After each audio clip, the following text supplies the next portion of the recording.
The vertices of a rectangle are drawn here below. I drew it already, so we want to reflect this in the x-axis and in the y-axis.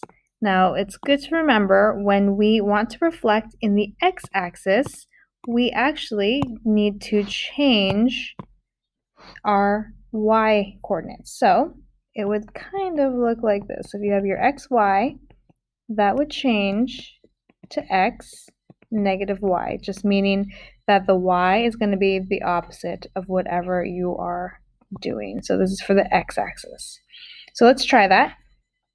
When we reflect on the x-axis, this is the x-axis here, we're going to end up with our figure in this quadrant right here. So when we write this out, our a prime, we're going to have negative 4 stays the same, and our 3 becomes the opposite, so it's just going to be 3. We're going to do that for all of these. So b, negative 4, opposite of negative 1 is 1. C, negative 1 stays the same, we go to 1. And this last one, negative 1 stays the same, and we go to 3. So let's plot this and see what we get. All right, so negative 3, or negative 4 and positive 3. Negative 4 and 1. Negative 1 and 1. And negative 1 and 3. All right, so you see here that this flipped over this x-axis. So it's looking in the mirror. Now let's do the y-axis.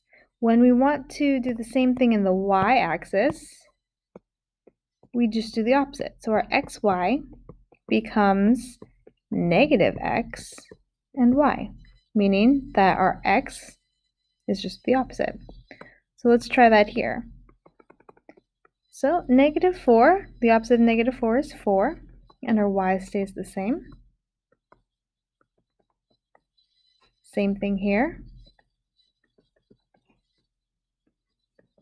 Negative 1 turns to 1, y stays the same, and our negative 1 here also turns to 1, and our negative 3 stays the same. All right, so let's see what happens when we draw out these coordinates. So 4 and negative 3.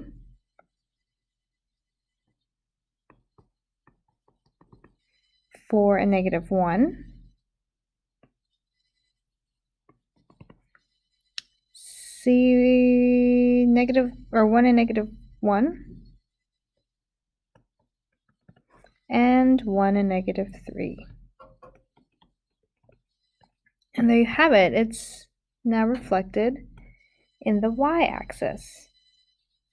And this is a great and easy way to remember to reflect if they do not give you a coordinate plane to work with. You don't have to draw it out. You just know you're reflecting when you follow this formula for reflection.